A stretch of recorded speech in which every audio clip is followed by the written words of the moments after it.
Blanco, bajo la coordinación y participación de Narciso Isa Conde. La verdad sin dobleces, para hacer realidad los ideales del coronel Camaño y el inmenso Che Guevara. Cuidado, tiro al blanco. Tiro al blanco de nuevo con ustedes.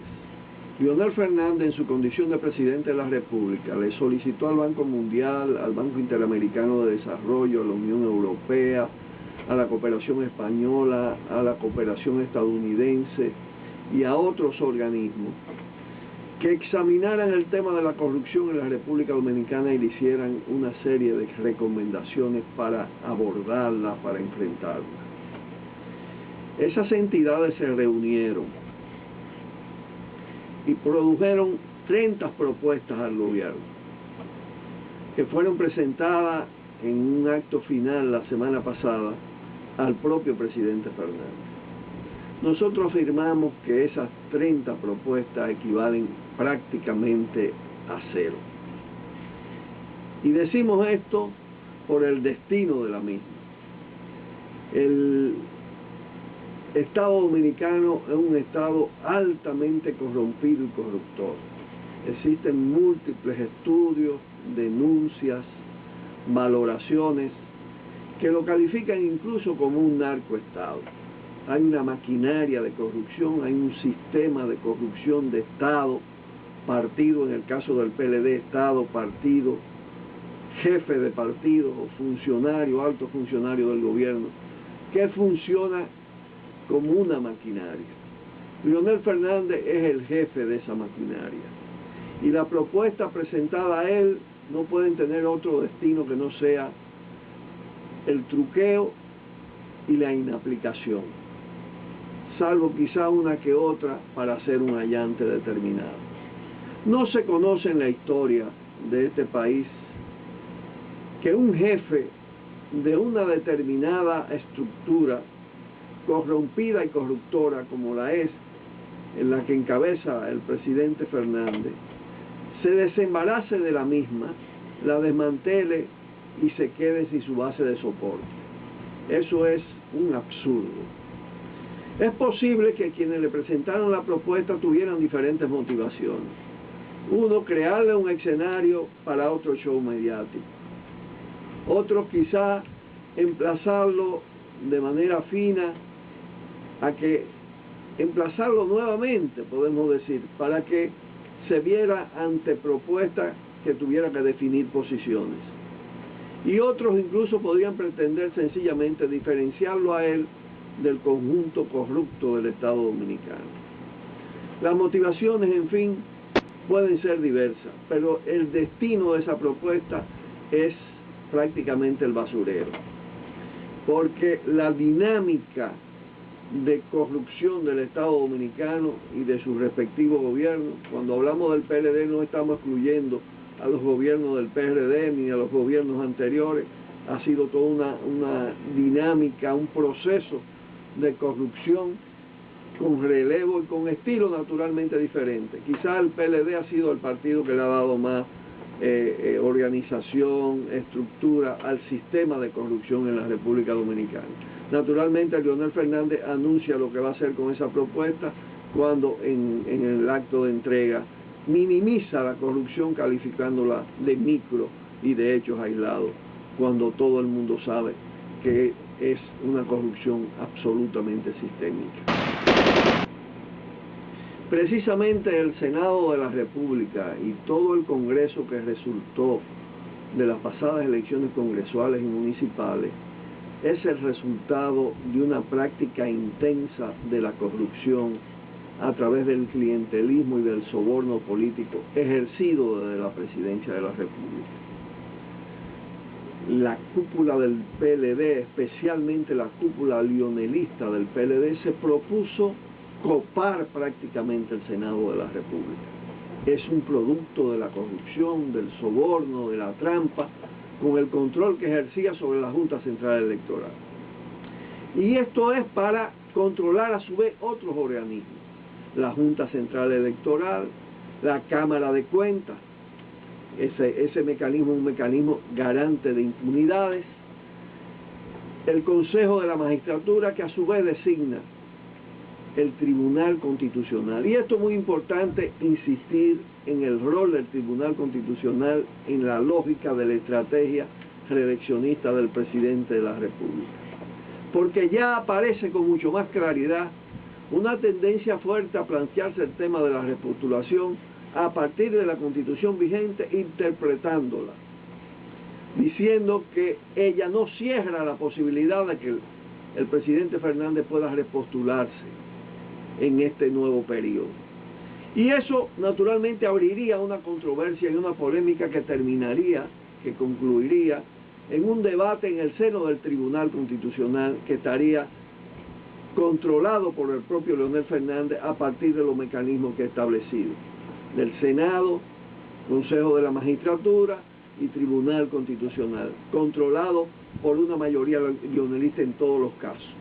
Estoy hablando también en perspectiva, algunos de esos organismos todavía no han sido seleccionados. Y ya incluso apareció el tema con fuerza.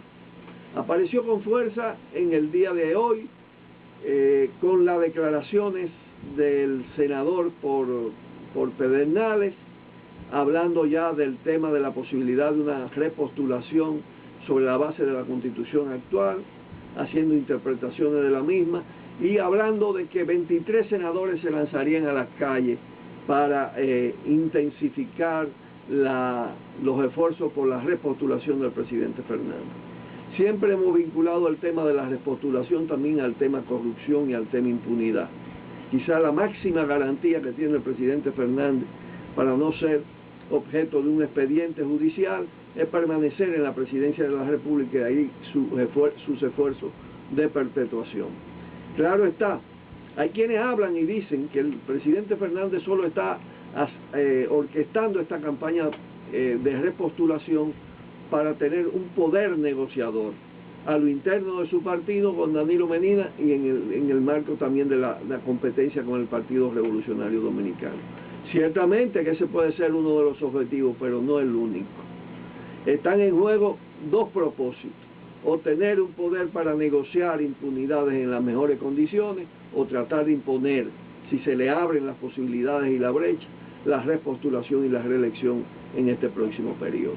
De manera que está clarito que el tema corrupción, reelección van de la mano en la República Dominicana y que el país necesita de una ruptura con esta institucionalidad corrompida, pervertida, para abrir camino a un proceso constituyente por elección y participación popular que cree nuevas instituciones, que cree nuevo poder capaz de superar esta pesadilla que ya sufre el pueblo dominicano durante décadas. El cólera es una enfermedad prácticamente de la Edad Media. Se reactivó con fuerza en América Latina a partir del impacto empobrecedor de la estrategia neoliberal en el continente. Aquí en República Dominicana se produjo un brote en los últimos periodos del gobierno de Balaguer. Hasta se llegó a formar una comisión frente al tema del cólera. Ahora rebrota el cólera en Haití. Está relacionado con los procesos de empobrecimiento que en el caso de haitianos llegan a niveles extremos, de verdad. Se ha reactivado el cólera y está haciendo estragos en Haití. Es el resultado evidente de un proceso de empobrecimiento brutal, puesto que Haití es quizá la muestra más fehaciente del proceso de aplastamiento, de empobrecimiento, no solo de la naturaleza, sino también de los seres humanos en nuestra América. Es el país más empobrecido, la víctima mayor de las políticas colonialistas, imperialistas. Haití ha sido víctima de la extorsión, del saqueo de los Estados Unidos, de Francia, de Canadá. La intervención militar en Haití, lejos de paliar los problemas, lo que ha hecho es profundizar todos los males, lo ha hecho un país mucho más vulnerable a los fenómenos naturales, como se evidenció recientemente en el terremoto, a partir de las consecuencias trágicas sociales del terremoto, con centenares de miles de muertos, sin que se le haya dado la respuesta de los países altamente desarrollados, de los países ricos, a esa situación, la ayuda no llega, definitivamente no llega a Haití. Ahí en ese marco rebrotan las enfermedades del medioevo para hacer nuevos estragos sobre esa sociedad. Aquí en la República Dominicana el ministro de Salud está proclamando que la República Dominicana está preparada para enfrentar este tema. Y hay que decir que eso es puro bulto. La República Dominicana ha estado en vilo solo con el tema del dengue, con el tema de la leptospirosis recientemente. Imagínense ustedes con el tema del cólera. Ese tipo de reacciones prepotentes, de reacciones bulteras, de esfuerzos para minimizar los problemas que pueden sobrevenir en el país, es muy típico de la lógica del ejercicio peledeísta del poder. Y Bauta Roja lo que está haciendo precisamente es reproducir ese fenómeno. Hay que estar sumamente alerta frente a esta situación. Nuestro país también ha sido víctima de ese proceso de empobrecimiento de sus recursos naturales, de empobrecimiento, aunque no en los niveles de Haití, de empobrecimiento de su sociedad, de sus seres humanos, y naturalmente que el cólera puede hacer estragos mayores en la República Dominicana, porque en fin de cuentas, los países altamente desarrollados, los imperialismos de esta época, han declarado prácticamente a una serie de estados, como es el caso haitiano, estados inviables, sociedades inviables, y a sus poblaciones como poblaciones sobrantes. Con ese desprecio trata el gran capital internacional a los países dependientes, a los países subordinados, a los países que ha expoliado para producir el enriquecimiento de las grandes corporaciones transnacionales. De ahí lo necesario que es en este periodo para la humanidad, para los ideales de emancipación de estos pueblos, reforzar las ideas antiimperialistas, reforzar las luchas por la autodeterminación, por la soberanía de estos pueblos, para darnos proyectos propios, proyectos autodeterminados. Al blanco, bajo la coordinación y participación de Narciso Isa Conde. La verdad sin dobleces, para hacer realidad los ideales del coronel Camaño y el inmenso Che Guevara. Cuidado, tiro al blanco.